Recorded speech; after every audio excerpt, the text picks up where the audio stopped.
গল্পের শুরুতেই বলে দিই এটা একটা এভরি স্টোরি, সো অন্য কোনো ক্রিয়েটরের সাথে ম্যাচ খেয়ে যেতেই পারে। আর তোমরাও হয়তো অন্য কোনো ডাবারের ভিডিওতে এই স্টোরিটা দেখতেই পারো। ভিডিওটা শুরু হলে যদি তোমাদের মনে হয় অন্য কোনো চ্যানেলে দেখেছো তাহলে ভিডিওটাকে স্কিপ করো। হ্যাঁ, তো এটুকুই বলার ছিল। কি রে, শরীর দেখাতে চাস? তো এখানে কি করছিস? গলিতে যা, অনেকে আছে।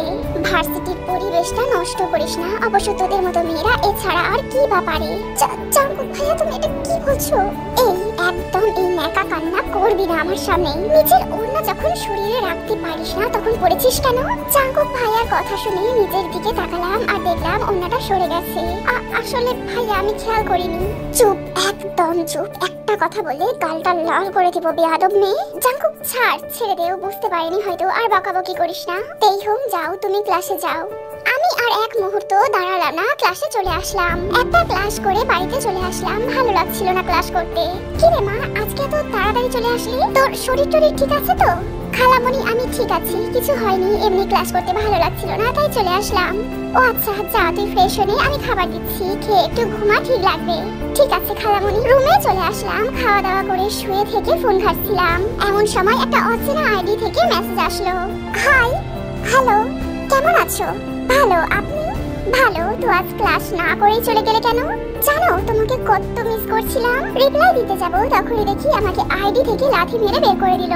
অনেক চেষ্টা করেও আর ঢুকতে পারলাম না, বুঝতে পারলাম না কি হলো এটা। তাই ঘুমিয়ে গেলাম। ঘুমটা ভাঙলো জাঙ্কুক ভাইয়ার চিৎকারে। উঠে দেখি বিকাল 4টা বাজে। এরই মাঝে জাঙ্কুক ভাইয়া আমার নাম ধরে ডাক দিল। দৌড়ে ভাইয়ার কাছে গেলাম। গিয়ে দেখি খালামণিও সেখানে আছে। আমি এক কোণে চুপ করে দাঁড়িয়ে আছি। জাঙ্কুক, কি হয়েছে কি? তেইহং, তোর ফোন কোথায়? ঘরে ভাইয়া। কিন্তু কেন? তোকে এত প্রশ্ন করতে বলেছি আমি, বেশি কথা না বলে ফোনটা নিয়ে আয়। আমি চুপচাপ ফোনটা এনে ভাইয়াকে দিলাম। ভাইয়া কোনো কথা না বলেই আমার ফোনটা নিয়ে আছাড় মারলো।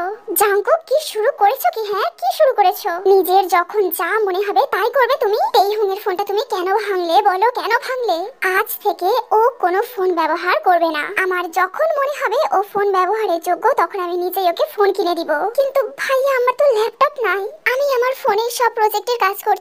যখন যেটা দরকার হয় আমার ফোন বা ল্যাপটপ থেকে বার করে নিবি। কথাটা বলেই জাঙ্কুক ভাইয়া চলে গেল। আমি আর খালামণি তো অবাক যে কিনা নিজের ঘরেই ঢুকতে দেয় না। আজ তার কি হলো? তার জিনিস আমাকে ব্যবহার করতে দেবে বলে গেল। রাতের খাবার খেয়ে পড়তে বসলাম। পড়া শেষে ভালো লাগছিল না তাই ছাদে গেলাম। দোলনায় বসে থাকতে থাকতে কখন ঘুমিয়ে পড়েছি জানি না। সকালে ঘুম থেকে উঠে দেখি আমি আমার রুমে। অনেক ভেবেও বের করতে পারলাম না আমি রুমে কিভাবে এলাম। ওদিকে খালামণি বকাবকি করছে কলেজে দেরি হয়ে যাবে বলে। তাই তাড়াতাড়ি রেডি হয়ে খাবার টেবিলে গেলাম। টেবিলে বসে খাচ্ছি। আমার সামনে বসে আছে জাঙ্কুক ভাইয়া। এই মানুষটাকে যত দেখি ততই অবাক হই। এর মনে কখন কি চলে কেউই জানে না। আমার তো মনে হয় উনি নিজেও জানেন না। কি সুন্দর দেখতে মানুষটা, যাকে বলে একদম কিউটের ডিব্বা। ওই, এমন ভাবে তাকিয়ে আছিস কেন? আমাকে যে খাবার দিয়েছে তোকেও তো একই খাবার দিয়েছে। তো তাকিয়ে আছিস কেন? আমার পেট খারাপ করাতে চাস? ওনার কথাই বেশ লজ্জা পেলাম, তাই কথা না বাড়িয়ে খাওয়াতে মনোযোগ দিলাম। জাঙ্কুক, তুই আর তেইহং তো একই কলেজে যাস, দুজনে একসাথে যেতে পারিস না? মা, লাইক সিরিয়াসলি? আমি ওকে নিয়ে যাব, তুমি ভাবলে কি করে? কথাটা বলেই চলে যাচ্ছিল, আবার ফিরে এসে আমার হাতে ওনার একটা ফোন ধরিয়ে দিল। আজ থেকে এই ফোনটা সাথে রাখবি, ওকে? আমি শুধু মাথা নাড়লাম। এইভাবেই কেটে গেল 4 মাস। আজ জাঙ্কুক ভাইয়াদের বিদায় অনুষ্ঠান। কলেজের সকলেই শাড়ি পরবে, তাই আমরাও আজকে শাড়ি পরেছি। খালামণি, দেখো তো আমাকে কেমন লাগছে? ওরে বাপ রে বাপ, আমার মামুনিটাকে এত সুন্দর লাগছে কেন? পেছনে ঘুরে দেখি খালু কথাটা বলল। আমি গিয়ে খালুকে জড়িয়ে ধরলাম। খালু, সত্যি সুন্দর লাগছে আমাকে। আমার মামুনিটা তো এমনিতেই অনেক সুন্দর, আজ শাড়ি পরেছো আরো সুন্দর লাগছে। হ্যাঁ, আমাদের মেয়েটাকে অনেক সুন্দর লাগছে। থ্যাঙ্কস খালামণি। মা, আমি আসছি বলেই তাড়াহুড়ো করে জাঙ্কুক ভাইয়া বেরিয়ে গেল। কাউকে কিছু বলার সুযোগই দিল না। মামুনি, চলো আজকে তোমাকে আমি নিজে কলেজে দিয়ে আসবো। সত্যি খালু? হ্যাঁ সত্যি পাগলি, চলো। তারপর খালু আমাকে কলেজে দিয়ে গেল। ভেতরে গিয়ে দেখি অনেক সুন্দর করে সাজিয়েছে। দেখতে দেখতে আমার বেস্টুও চলে আসলো। কি রে তেইহং, আজ কাকে ঘায়াল করতে এত সাজগোজ করেছিস? ব্যাপারটা কি রে? ধুর, চুপ কর তো হারামি। তবে তোকে কিন্তু খুব সুন্দর লাগছে জানি। থ্যাঙ্কস রে। চল স্টেজের দিকে গিয়ে বসি। পেছনের দিকে বসতে যাচ্ছিলাম, এমন সময় সুগা ভাইয়া এসে বলল, তেইহং, তোমাদের জন্য সামনে সিট রাখা আছে, তোমরা দুজন ওখানেই বসো। আমরাও আর কথা বাড়ালাম না, সামনে গিয়ে বসলাম। সামনে তাকাতেই জাঙ্কুক ভাইয়াকে চোখে পড়লো। কালো পাঞ্জাবি পরেছে, কালো জিন্স, কালো সানগ্লাস, যাকে বলে একদম পারফেক্ট বয়। সারাদিন অনেক মজা করলাম। মাঠের মাঝে আমি, জেনি, আমার বন্ধুরা মিলে গল্প করছিলাম। এমন সময় তেইহং, কিভাবে বলবো বলো তো, আমার তোমাকে অনেক কথা বলার আছে। আচ্ছা শোনো না, সকলের মতো করে বলতে পারবো না আই লাভ ইউ। আমি তোমাকে সত্যি ভালোবেসে ফেলেছি, বিশ্বাস করো। Will you marry me please, stay home please, accept me. আমি এমন পরিস্থিতিতে কি বলবো বুঝতে পারছিলাম না, চুপচাপ দাঁড়িয়ে আছি। কোথা থেকে চাঙ্কুক ভাইয়া এসে আমার পাশে দাঁড়ালো, আর উনি যা বললো তাতে আমার মাথায় আকাশ ভেঙে পড়লো। আরে কাই, সব জেনে শুনে আসবি তো, না জেনে ভুল জায়গাতে এসে পড়লি। মানে তুই কি বলতে চাইছিস? মানে তুই যাকে প্রেম নিবেদন করলি সে অলরেডি অন্য কারোর। কি বলতে চাস ডাইরেক্ট বল। মানে তেইহুং এর বিয়ে ঠিক হয়ে আছে, ওর পড়াশোনা শেষ হলেই ওর বিয়ে। তেইহুং তো এতক্ষণ ওদের কথাগুলো চুপচাপ শুনছিল, আর এখন তো জাংকুকের কথাই সফট খেলো। কিন্তু ভাইয়া আমার বিয়ে। তেইহুং আমি এই নিয়ে তোর সাথে পরে কথা বলবো, তুই আর এক মুহূর্ত এখানে থাকবি না, সোজা বাড়ি চলে যাবি। আমি আর কথা বাড়ালাম না, মনের মধ্যে হাজারটা প্রশ্ন নিয়ে বাড়িতে চলে আসলাম। এভাবেই দিন কেটে যাচ্ছিল। জাংকুক ভাইয়া এখন বেশিরভাগ সময়টাই বাড়িতে থাকে, সব সময় বইয়ের মধ্যে মুখটা গুজিয়ে রাখে। একদিন সকালে নাস্তা করছিলাম, জাংকুক ভাইয়া আর খালু আমার পাশে বসে খাচ্ছিল। দেখ মা, আমরা ছোটবেলা থেকেই তোকে নিজের মেয়ের মতো করেই মানুষ করেছি। কোনো বাবা মা চায় না তার কলিজার টুকরাকে অন্য কারোর হাতে তুলে দিতে, কিন্তু মা নিয়তি বড় নিষ্ঠুর, নিজের কলিজার টুকরা মেয়েকেও অন্য কারোর হাতে তুলে দিতে হয়। আমাদেরও তাই করতে হবে। জাঙ্কুকের বন্ধু কাইয়ের বাবা কাল আমাদের অফিসে এসেছিল। কাই নাকি তোকে খুব ভালোবাসে। পরীক্ষা শেষ করে ওর বাবার বিজনেসটা ও জয়েন করবে, আমরা তোকে জোর করব না, তুই যেটা বলবি সেটাই হবে। কথাটা শুনে কেন জানি আমার চোখ দুটো জাঙ্কুক ভাইয়ার দিকেই গেল। উনি খুব ভালোভাবে মনোযোগ সহকারে খাচ্ছে, মনে হচ্ছে উনি খাওয়া ছাড়া আর কিছুই বোঝেন না। খুব কষ্ট হচ্ছে, কিন্তু কেন কষ্ট হচ্ছে আমার? কি রে মা, কিছু বল। খালু, ছোটবেলা থেকেই তোমরা আমার মা বাবা, তোমরা যেটা ভালো বোঝো সেটাই করো বলেই চলে আসলাম। কেন জানি না ওখানে থাকতে ইচ্ছা করছে না, খুব কান্না পাচ্ছে। নিজের ঘরে এসে কান্না করে দিলাম, নিজেই নিজেকে প্রশ্ন করলাম আমার কষ্টের কারণটা কি, আর আমি কেনই বা আশা করছিলাম জাঙ্কুক ভাইয়া খালুকে মানা করে দিবে যে না তেইহুংয়ের এখন বিয়ের দরকার নেই। তার মানে কি আমি জাঙ্কুক ভাইয়াকে ভালোবেসে ফেলেছি? কিন্তু জাঙ্কুক ভাইয়া তো আমাকে দেখতেই পারে না, তাহলে কি তার অবহেলার ভালোবাসাতেই পড়ে গেলাম? তেইহুং, কি রে মা, দরজা বন্ধ করেছিস যে, কলেজে যাবি না? খালামণি, আমি আজকে কলেজে যাব না। তুমি যাও, আমাকে ডাকবা না, আমি একটু একা থাকতে চাই। আমি দুপুরে খেতেও যাইনি। জাঙ্কুক, তুই কি তেইহুংকে কিছু বলেছিস? মেয়েটা সেই সকাল থেকে একা একা বসে আছে, কলেজেও গেল না, খাওয়া দাওয়াও করছে না। মা, ওর কিছু হলেই তোমরা আমাকে কেন বলো বলো তো? আজ সারা দিন তো ওর সাথে আমার দেখাই হয়নি। তেইহুং মা, একটু দরজাটা খোল না, কি হয়েছে আমাকে বল। কেউ কিছু বলেছে? আচ্ছা, বিয়ের কথা শুনে রাগ করেছিস? মা, দরজাটা খোল। দরজাটা খুলে দিলাম, খালামণি ভেতরে আসলো। আমি বসে আছি, খালামণি আমার পাশেই বসে আছে। আমার মাথায় হাত দিয়ে খালামণি জিজ্ঞাসা করলো, কি রে মা, কি হয়েছে? নিজেকে আর সামলাতেই পারলাম না, খালামণিকে জড়িয়ে ধরে কান্না করে দিলাম। এই পাগলি, কি হয়েছে, এভাবে কান্না করছিস কেন? আচ্ছা আমাকে বল, জাঙ্কুক কিছু বলেছে? খালামণি, আমার মনে হয় আমি তোমার ছেলেকে ভালোবেসে ফেলেছি। দরজার কাছ থেকে খালু বলে উঠলো, তা আমার মামুনিটা যে জাঙ্কুককে ভালোবাসে এটা কি জাঙ্কুক জানে? আমি মাথা নেড়ে জানালাম না। তাহলে তো তাকে জানাতে হবে। কিন্তু খালু, তোমার ছেলে যে আমাকে দু চোখে দেখতেই পারে না। হঠাৎ খালামণি বলে উঠলো, আমার কাছে একটা আইডিয়া আছে। আমি আর খালু খালামণির দিকে তাকালাম। খালামণি যে কি আইডিয়া দিয়েছে সেটা পরে জানবো। আজ শুক্রবার, কাই ভাইয়ার পরিবার থেকে সকলেই আমাকে দেখতে আসছে। খালামণি অনেক রান্না করেছে আজকে। আমাকে আমার বান্ধবী জেনি একটা নীল শাড়ি পরিয়ে দিয়েছে। একটু পরেই তারা বাড়িতে এলো, এখন আমি তাদের সামনেই বসে আছি। এখানে সকলে আছে, খালু, খালামণি, জাঙ্কুক ভাইয়া। তা তোমার নাম কি মা? আমার নাম তেইহুং। রান্না বান্না করতে পারো? আমি কিছু বলতে যাব তার আগেই জাঙ্কুক ভাইয়া বলল, কেন আন্টি, ওকে দিয়ে কি শুধু রান্নাই করাবেন নাকি? জাঙ্কুক ভাইয়ার কথাই ওনারা চুপ মেরে গেল। আচ্ছা মা, বলো তো, স্বামী আগে নাকি পরিবার আগে? কেন আন্টি, বিয়ের পরের দিনই কি ওদের আলাদা করার চিন্তা করছেন? জাঙ্কুক, কি হচ্ছে কি এসব? বড়দের সম্মান করতে ভুলে গেছো নাকি? খালুর কথায় কোনো উত্তর না দিয়ে জাঙ্কুক ভাইয়া আমাকে বলল, কিরে তুই এখানে এখনো সংসেজে বসে আছিস কেন? যা নিজের রুমে যা। আমি তখনও চুপচাপ বসে আছি। কিরে তুই যাবি নাকি কোলে করে রুমে দিয়ে আসতে হবে? ওনার এমন কথাই দৌড়ে নিজের রুমে চলে আসলাম। কিরে তেইহুং, জাঙ্কুক ভাইয়া এমন করছে কেন বলতো? আমি কেমনে বলবো উনি কেন এমন করছে? আমার মনে হয় আমি জানি, বুঝলি তেইহুং? তা যা জানো বলে ফেলো। আমার মনে হয় জাঙ্কুক ভাইয়া আর তোর মাঝে সামথিং সামথিং। মানে মানে আমার মনে হয় জাঙ্কুক ভাইয়া তোকে পছন্দ করে, তাই তোর বিয়ে হতে দেবে না। সত্যি বলছিস তুই? বিশ্বাস কর মাইজান, তোর কথা যদি সত্যি হয় আমি তোকে তেলাপাকার স্যুপ খাবো, টিকটিকির মালাইকারি খাবো, ইঁদুরের ডিম খাবো। ওয়াক, ছি ছি, তুই এসব কি বলছিস? তোর মাথা ঠিক আছে তো? এগুলো কেউ খায়? ছি। কথাটা বলেই জেনি রুম থেকে চলে গেল। আমার মনে হয় ভুল জায়গাতে ভুল কথা বলে ফেলেছি। সে যাই হোক, তাতে আমার বাপের কি? পরের দিন জানতে পারলাম উনি নাকি ওদেরকে বলেছে যা হবার আমার অনার্স কমপ্লিট হওয়ার পরেই হবে। এখন যেন এ বাড়িতে কারোর কোনো বিয়ের কথা না বলা হয়। রাতের ডিনার করার সময় খালামণি বলল কাই বাড়িতে গিয়ে ফোন দিয়েছিল, ওরা তেইহুঙের পড়া শেষ হওয়া পর্যন্ত অপেক্ষা করবে বলেছে, আর ততদিন কাই তেইহুঙের সাথে টুকটাক কথা বলতে চাই। আমি বলে দিয়েছি কোনো সমস্যা নেই, কথা বলতে পারে। আমি তো তেইহুঙের নাম্বারটাও দিয়ে দিয়েছি কাইকে। ছেলেটাকে আমার খুব ভালো লেগেছে, তাই আমিও চাই আমার মেয়েটাকে ওর হাতেই তুলে দিতে। ওয়াও মম, তুমি তো বিদ্যুতের গতিতে ছুটছো। বলছি এত তারা কিসের, নাকি এখন ওকে তোমাদের বোঝা মনে হচ্ছে? না মানে হতেই পারে, সারা জীবন তো আমাদের বাড়িতেই কাটিয়ে দিল। কথাটা শুনে আমার মনটা খারাপ হয়ে গেল, মাথা নিচু করে বসে আছি। তখনই ফোনটা বেজে উঠলো, খুব বিরক্ত লাগছিল। ফোনের দিকে তাকিয়ে দেখি কাই ভাইয়া ফোন দিয়েছে। কে ফোন দিয়েছে রে? কাই ভাইয়া। আচ্ছা যা, রুমে গিয়ে কথা বলোর সাথে। আমিও রুমে চলে আসলাম। কেমন আছো তেইহুং জান? ভালো আছি। ওনার সাথে টুকটাক কথা বলে ঘুমিয়ে গেলাম। এভাবে প্রায় কাই ভাইয়া ফোন দিত।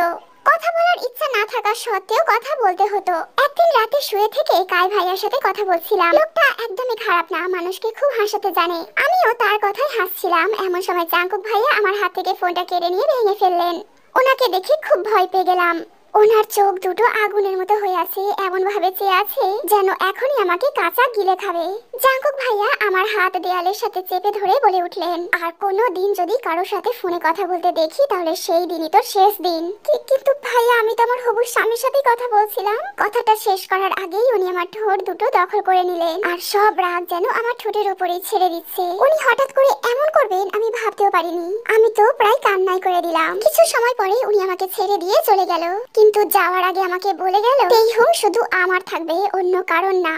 কথাটা মাথায় থাকে যেন। উনি চলে যাওয়ার পর আমি সেখানেই বসে পড়লাম। কখনো ভাবতে পারিনি জাঙ্কুক ভাইয়া এমন করবে। খুব কষ্ট হচ্ছিল, কান্না করতে করতে কখন ওখানেই ঘুমিয়ে গেছি মনে নেই। সকালে কিছুই খাইনি। আজ থেকে জাঙ্কুক ভাইয়ার পরীক্ষা শুরু। উনি সকালে নাস্তা করে পড়তে বসেছে, আমি চুপটি করে ঘরের মাঝে বসে আছি। কিছুই ভালো লাগছে না, মাথার মধ্যে কিছু প্রশ্ন ঘুরছে। উনি কি আমাকে ভালোবাসে, নাকি ওনার বাড়িতে থাকি বলে ওনার সম্পত্তি ভাবে? খালামণি রান্না করছে, আমি টিভি দেখছি। জাঙ্কুক ভাইয়া পরীক্ষা দিয়ে বাড়ি চলে এসেছে, মনে হয় শুয়ে আছে। খালামণির কাছে শুনলাম ওনার পরীক্ষা নাকি খুব ভালো হয়েছে।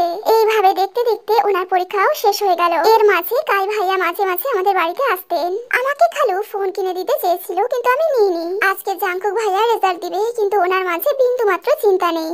খুব নরমালি চলাফেরা করছে। খালামণি তো টেনশনে শেষ। মা তুমি এমন করছো যেন আমি প্রতি বছর ফেল যাই আর এবারও যাব। আজব, একটু শান্ত হও তো।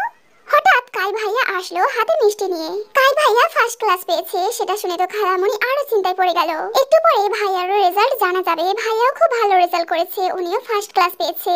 এই খুশিতে খালামণি আজকে রাতে বাড়িতে একটা ছোটখাটো পার্টির আয়োজন করেছে। সেখানে আমাদের কাছের কিছু কিছু আপনজন আর জাঙ্কুক ভাইয়ার ক্লাসমেটরা থাকবে। সন্ধ্যার সময় আমি রেডি হচ্ছিলাম, এমন সময় দরজার কাছ থেকে কেউ বলে উঠলো, সংসেজে কাকে দেখাবি আর কোথায় যাবি? আর হ্যাঁ, আজকের পার্টিতে যেন তোকে না দেখি। কোথা থেকে যেন খালামণি এসে এই কথার জন্য জাঙ্কুক ভাইয়াকে বকাবকি করছে। মা আমি কোনো কথা শুনতে চাই না, এই পার্টিতেও থাকবে না ব্যাস। ভাইয়া চিন্তা করবেন না, আমি যাব না। খালামণি প্লিজ কথা বাড়িও না, আমার ভালো লাগছে না, খুব অপমান বোধ করছি। আজ আমার মা বাবা বেঁচে থাকলে হয়তো জাঙ্কুক ভাই আমার সাথে এমনটা করতেন না। ওদিকে পার্টি শুরু হয়ে গেছে, আমি ঘরে শুয়ে আছি, একটু ভালো লাগছে না। এমন সময় খালু আর খালামণি আসলো আমার রুমে। খালু আমার মাথায় হাত রাখতেই তাকে জড়িয়ে ধরে কান্না করে দিলাম।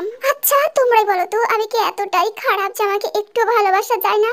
খালামণি তুমি তো সেদিন বললে তোমার কাছে একটা প্ল্যান আছে, নাকি আমি যদি ভাইয়ার সামনে অন্য কারোর সাথে মিশি কথা বলি তাহলে ভাইয়াও তার মনের কথা আমাকে বলে দেবে। কিন্তু দেখো উনি তো আমাকে সহ্যই করতে পারে না। তেইহুং আমরা একটা সিদ্ধান্ত নিয়েছি, আশা করি তুই আমাদের সিদ্ধান্তে মত দিবি। তোর আর কাইয়ের বিয়েটা আমরা সামনের সপ্তাহে দিতে চাই। আমরা চাই না জাঙ্কুক তোকে নিয়ে আর একটা কথা বলুক। বলেই আমাকে নিয়ে ওনারা পার্টিতে গেল। কাই ভাইয়ার পাশে দাঁড় করিয়ে খালু বলল, তোমাদের সকলের জন্য একটা সুখবর আছে। আমরা আর কাইয়ের বাবা মা মিলে ঠিক করেছি সামনের সপ্তাহে শুক্রবার কাই আর তেইহুং এর বিয়ে দিব। তোমাদের সকলের কিন্তু দাওয়াত রইল। কথাটা শুনে সকলে একসাথে হাততালি দিতে লাগলো। আমি আর চোখে জাঙ্কুক ভাইয়ার দিকে তাকালাম, উনি এক করে একা দাঁড়িয়ে আছে। আজ আমার গায়ে হলুদ আর কালকে বিয়ে। সকলেই এসেছে, সকলের মুখেই হাসি আছে, শুধু আমার মুখেই নেই। আমি যে জাঙ্কুক ভাইয়াকে বড্ড ভালোবেসে ফেলেছি, পারবো না ওই মানুষটাকে ছাড়া থাকতে। কিন্তু মানুষটা একটু ভালোবাসে না আমাকে। ওইদিকে জাঙ্কুক ভাইয়া সব কাজ করছে, এমন সময় সুগা ভাইয়া এসে ওনার কাঁধে হাত রাখলেন। ও তুই কখন এলি? এই তো মাত্র। কেমন আছিস? কেমন আছি মানে আমি তো ভালোই আছি। দেখ বিন্দাসে বিয়ের কাজ করছি। সুগা ভাইয়া আর কিছু না বলে জাঙ্কুক ভাইয়াকে নিয়ে তার রুমে চলে গেল। কেন করছিস এমন? তুই কি বুঝতে পারছিস না তুই জীবনে কি হারাতে বসেছিস? শুধুমাত্র তোর ভুলের জন্য আজকে তোর ভালোবাসা অন্য কারোর হচ্ছে, বুঝতে পারছিস? তুই চুপ করে থাকিস না জাঙ্কুক। তুই নিজেও জানিস তেইহুংকে তুই কতটা ভালোবাসিস, আর তুই এটাও জানিস তেইহুংও তোকে ভালোবাসে। দুজনকেই ভালোবাসিস, তাহলে কেন এমন পাগলামি করছিস? এবার জাঙ্কুক কান্না করে দিল। বিশ্বাস কর সুগা, আমি ওকে ছাড়া থাকতে পারবো না। আমি যে ওকে খুব ভালোবাসি, আমি জানি আমি ওর সাথে খারাপ ব্যবহার করি, কিন্তু বিলিভ মি আমি ওকে নিজের চেয়েও বেশি ভালোবাসি। আমি যে অন্য সকলের মতো নিজের ভালোবাসা প্রকাশ করতে পারি না। আমি আজ বড্ড অসহায়, নিজেকে আজ খুব ছোট মনে হচ্ছে। আমি আর নিতে পারছি না সুগা, আমার দমটা বন্ধ হয়ে আসছে, নিঃশ্বাস নিতে কষ্ট হচ্ছে, মনে হচ্ছে আমার প্রাণ ভ্রমরটা কেউ কেড়ে নিয়ে যাচ্ছে। দেখ পাগলামি করিস না, ছেলেদের কান্না করতে নেই জানিস না। আর তুই তো স্ট্রং, তোকে তো আমি ভেঙে পড়তে দেখিনি, তাহলে আজ এমন করছিস? আমার কথাটা শোন, তুই এক্ষুনি গিয়ে তেইহুংকে বলে দে যে তুই ওকে ভালোবাসিস। আমি পারবো না ওকে আটকাতে। ঠিক আছে, আমি তেইহুংকে গিয়ে সব বলছি। সুগা উঠে আসতে নিলেই জাঙ্কুক হাত ধরে আবারও বসিয়ে দেয়। কি হলো, হাতটা ছাড় না রে, হতে দিবি। আমি জানি আমি ওকে খুশি রাখতে পারবো না, কারণ আমার রাগের কারণে আমি আমার ভালোবাসা প্রকাশ করতে পারিনি। আমি জানি আমার এই রাগের কারণে আমার সাথে বিয়ে হলে সুখী থাকবে না ও। আমি যে আমার রাগটাকে কন্ট্রোল করতে পারি না। হোক না ও কাইয়ের রাজ্যের রানী, আমি জানি কাইকে খুব ভালোবাসবে। চল এবার, বাইরে অনেক কাজ আছে। আজ আমার বিয়ে, চারিদিকে ফুলের ছড়াছড়ি, ছোট্ট বাচ্চারা দৌড়াদৌড়ি করছে। আমাকে একটু আগে পার্লারের মেয়েরা সাজিয়ে দিয়ে গেছে। হঠাৎ একজন চিৎকার করে বলে উঠলো, বর এসেছে, বর এসেছে। কথাটা যেন আমার বুকে তীরের মতো লাগলো। এই জায়গাটাতে তো আমি আমার জাঙ্কুক ভাইয়াকেই চেয়েছিলাম, যাকে আমি আমার সবটা দিয়ে ভালোবাসতে চেয়েছিলাম। নিজের অজান্তেই চোখ দিয়ে পানি পড়লো। বিয়ের লোকজনদের খাওয়া শেষ। তেইহুং, সুগা ভাইয়া ফোন দিয়েছে, তোর সাথে 2 মিনিট কথা বলতে চাই। এই নে কথা বল। হ্যালো তেইহুং। হ্যাঁ ভাইয়া বলেন। দেখো আমি জানি তুমি জাঙ্কুককে ভালোবাসো, তাহলে কাইকে কেন বিয়ে করছো? ভাইয়া এক হাতে তালি বাজে না, আর না একতরফা ভালোবাসা হয়। আমি ওনাকে ভালোবাসি, কিন্তু উনি আমাকে একটু ভালোবাসেন না। কে বলেছে ও তোমাকে ভালোবাসে না? ওর দিকে একবার জাস্ট তাকিয়ে দেখতে পারো। পাগলটা তোমাকে নিজের চাইতেও বেশি ভালোবাসে, শুধু প্রকাশ করতে পারে না। জানো ও একটু আগে কান্না করছিল, কারণ ও তোমাকে চিরদিনের জন্য হারিয়ে ফেলছে। কিন্তু ও তাও কিছুই বলতে চাইছে না, কারণ ও চাই তুমি সুখে থাকো। দেখো বড় ভাই হিসাবে একটা সাজেশন দিচ্ছি, নিজেদের ভালোবাসাটাকে হারিয়ে যেতে দিও না। বলেই ফোনটা কেটে দিল। আমি শুধু কান্না করছি, কি করব কিছুই মাথায় আসছে না। এখন যে আমার হাতে কিছুই নেই, আর একটু পরেই আমি অন্য কারো কাজীও এসেছে বিয়ে পড়াতে, আমাকে বারবার বলছে বলো মা কবুল। আমি কিছুই বলতে পারছি না, সব কথা যেন গলাতেই বেঁধে আছে। আজ নিজেকে সবচেয়ে বেশি অসহায় মনে হচ্ছে। আবারও কাজী বলে উঠলো, বলো মা কবুল। এবার আমি খুব জোরেই বলে উঠলাম, এই বিয়ে আমি করতে পারবো না। সকলে যেন আমার কথায় চমকে উঠলো। কি বলছিস তুই মা এসব? মাথা ঠিক আছে তোর? আমি খালুর দিকে একবার তাকিয়ে জাঙ্কুক ভাইয়ার দিকে হাঁটা শুরু করলাম। জাঙ্কুক ভাইয়ার কাছে গিয়ে নিজের সব শক্তি দিয়ে তাকে একটা খুব জোরে থাপ্পড় মারলাম। সকলে যেন এবার আরো অবাক হলো। এবার সকলের সামনেই জাঙ্কুক ভাইয়াকে জড়িয়ে ধরে কান্না করতে করতেই বললাম। জাঙ্কুক ভাইয়া কিছুই বলল না, শুধু মাথাটা নিচু করে রইলো। আমি কি খুব বাঁচা যে আমাকে একটু বুকটাকে আগলে রাখা যায় না? ভাইয়া তুমি আমাকে ছাড়া থাকতে পারলেও আমি যে থাকতে পারবো না। তিলে তিলে শেষ হয়ে যাব আমি, তার থেকে বরং তুমি নিজেই আমাকে শেষ করে দাও। এখানে সব কি হচ্ছে? আমরা কি এখানে সিনেমা দেখতে এসেছি? কাই ভাইয়া কিছু না বলে আমাদের কাছে এসে জাঙ্কুক ভাইয়াকে বলল, জাঙ্কুক তুই কি তেইহুংকে ভালোবাসিস? এতই যখন ভালোবাসো তাহলে অন্য কারোর হাতে তুলে দিচ্ছ কেন? পাশের ঘরে বসে আছি আমি। এই রাতটা নিয়ে নাকি অনেকের অনেক স্বপ্ন থাকে, আমারও আছে, জানি না পূরণ হবে কিনা। একটু পরেই দরজা খোলার শব্দে ওদিকে তাকালাম, কেন জানি না খুব ভয় লাগছে।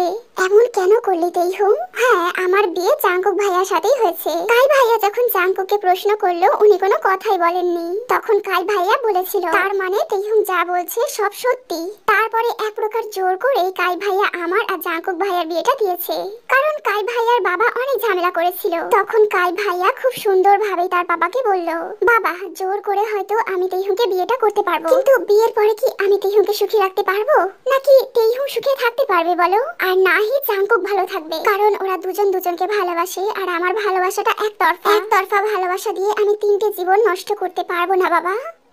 তারপরে তার বাবার কিছু বলেনি। কাই ভাইয়া নিজে দাঁড়িয়ে আমাদের বিয়েটা দিয়েছে। আমি কি করেছি ভাইয়া? কি করেছিস তুই জানিস না? কেন আমার জীবনটাকে নষ্ট করলি? আমি তো তোকে দেখতেই পারি না। সারাটা জীবন আমি কিভাবে তোর সাথে থাকবো বল, কিভাবে থাকবো? আর আমি তোকে ভালোবাসি, এত বড় মিথ্যা কথাটা তুই কেন বললি? আমি কোনো কথা না বলে তাকে জড়িয়ে ধরলাম আর তার বুকে মাথা রেখে বললাম, অনেক হয়েছে নাটক, আর নাটক করতে হবে না। আমি জানি তুমি আমাকে ভালোবাসো, আর আমি এটাও জানি আমি যতটা তোমাকে ভালোবাসি তুমি তার থেকেও বেশি আমাকে ভালোবাসো। একটু আগে তো কান্না করছিলে, এক্ষুনি ভুলে গেলে? মানে তোকে কে বলেছে আমি আমি যে কান্না করেছি? সুগা ভাইয়া আমাকে সবটা বলেছে। আর হ্যাঁ, তোমার ভালোবাসতে হবে না, আমি তোমাকে ভালোবাসা দিয়ে ভরিয়ে দিব। এবার কথা না বাড়িয়ে একটু জড়িয়ে ধরো না ভাইয়া, প্লিজ। ভাইয়া আর কথা না বাড়িয়ে আমাকে খুব শক্ত করে নিজের বুকের সাথে মিশিয়ে নিল। পারবি সারা জীবন আমার রাগটাকে ভালোবেসে আমার পাশে থাকতে? খুব পারবো। আচ্ছা ভাইয়া, একটা আবদার করবো, রাখবে প্লিজ? বল। একবার বলো না, তোকে ভালোবাসি তেই হুম, প্লিজ প্লিজ প্লিজ একবার বলো। না, বলবো না। ভাইয়া বর, প্লিজ বলো না। বলা যাবে না। আমি সঙ্গে সঙ্গে গালটা ফুলিয়ে অন্যদিকে মুখ করে বসে পড়লাম। তারপর আমার ভাইয়া বর আমার গাল দুটো টিপতে টিপতে বলল, আমি তো তোকে অনেক ভালোবাসি তেই হুম। আমার ভাইয়া বর আমাকে এটা বলতেই আমি আমার ভাইয়া বরকে খুব শক্ত করে জড়িয়ে ধরলাম। ব্যাস, তো এভাবেই আমার ভাইয়া বরের সাথে আমার বিয়েটা হয়ে গেল। আজকের মতো টাটা।